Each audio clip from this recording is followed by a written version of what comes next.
Un homme ramène ses enfants dans la petite ville où il a grandi et partage avec eux les souvenirs de son enfance heureuse et de sa relation avec son père. La vie de Benjamin Sutherland ne s'est pas déroulée comme il l'avait imaginé lorsqu'il était enfant. Mais je suppose que c'est ce qui arrive à la plupart d'entre nous. Ben avait 35 ans, était heureux en ménage, avait 2 enfants et vivait à New York. Il était intelligent et travailleur, mais il ne parvenait jamais à obtenir une promotion. Et ses idées brillantes étaient toujours récupérées par ses supérieurs. Ben faisait le travail, il recevait les mérites. Ben voulait un avenir plus radieux, alors il a décidé de faire un voyage dans son passé.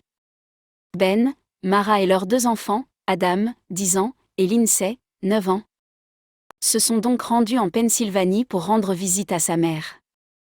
Cela faisait des années que Ben n'était pas rentré chez lui. D'habitude, c'était Madame Sutherland qui prenait l'avion pour les vacances. Mais cette fois-ci, Ben voulait affronter son passé et répondre à la question qu'il se posait sans cesse. Pourquoi est-ce que je laisse des hommes moins compétents se servir de moi comme d'un tremplin? Ben était un homme timide, effacé, qui laissait les autres lui voler ses idées et profiter de lui. Ben avait-il peur du succès?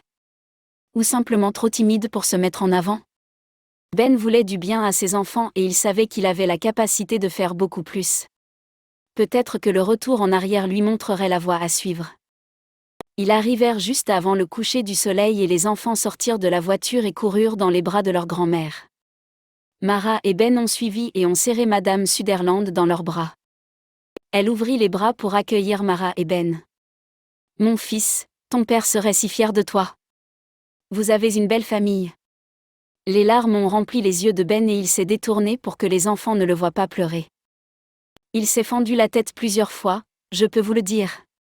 Une balançoire, demanda Adam avec enthousiasme.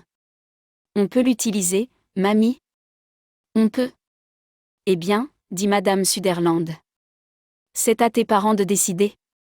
Ce soir-là, Ben ne pensait qu'à cette balançoire. Son père avait fabriqué cette balançoire pour lui lorsqu'il avait 3 ans, et chaque année, il faisait une petite mise au point en élevant le siège un peu plus haut pour que les pieds de Ben ne traînent pas sur le sol. Il s'est fendu la tête plusieurs fois, je peux vous le dire. Une balançoire, demanda Adam avec enthousiasme. On peut l'utiliser, mamie? On peut. Eh bien, dit Madame Sutherland. C'est à tes parents de décider. Ce soir-là, Ben ne pensait qu'à cette balançoire. Son père avait fabriqué cette balançoire pour lui lorsqu'il avait 3 ans, et chaque année, il faisait une petite mise au point en élevant le siège un peu plus haut pour que les pieds de Ben ne traînent pas sur le sol. Ben n'a pas fermé l'œil, pensant à sa vie, à son père et à tous ses espoirs pour ses enfants. Le lendemain matin, après le petit déjeuner, Adam et Lindsay ne cessaient de parler de la balançoire, si bien qu'il finit par céder.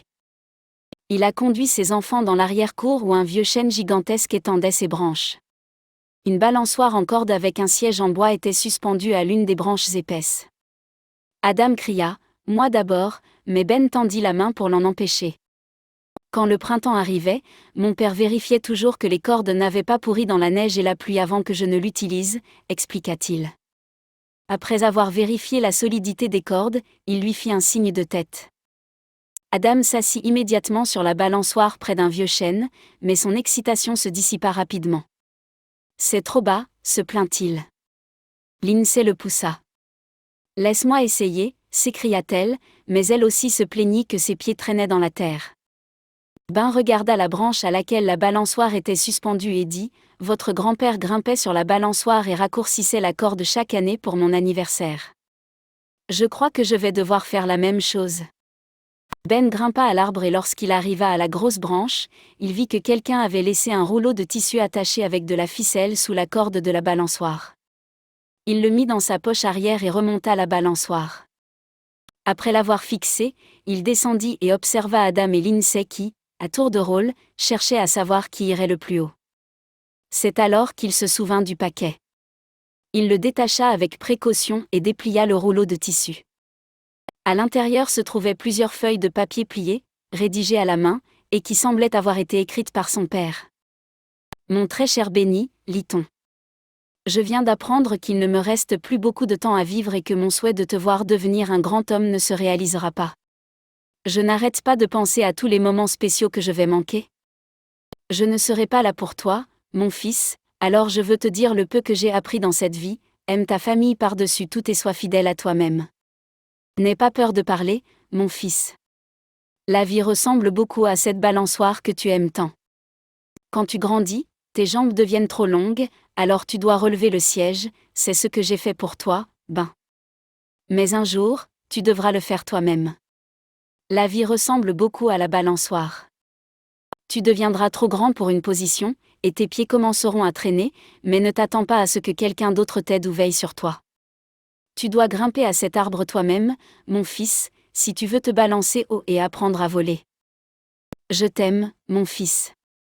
Je ne sais pas quand tu liras ceci, mais je prie pour que la petite sagesse que je peux partager t'aide dans ta vie. Qu'est-ce que c'est, papa demanda Lindsay. C'est une merveilleuse lettre de ton grand-père. Un jour, quand vous serez un peu plus grand, je vous la lirai à tous les deux, dit Ben. Lorsqu'il est retourné au travail une semaine plus tard, Ben était déterminé à faire quelques changements. Lorsqu'un collègue lui a demandé s'il avait des idées pour résoudre le problème de la distribution, il a simplement souri. Il rédigua un mémo, le signa et l'envoya au PDG, exposant une solution brillante qui réduirait de moitié les dépenses de l'entreprise. Pour la première fois, Ben a été récompensé pour son travail, il a été promu. Comme il l'expliquera plus tard à Adam et Lindsay, si tu veux te balancer haut, tu dois grimper toi-même à l'arbre.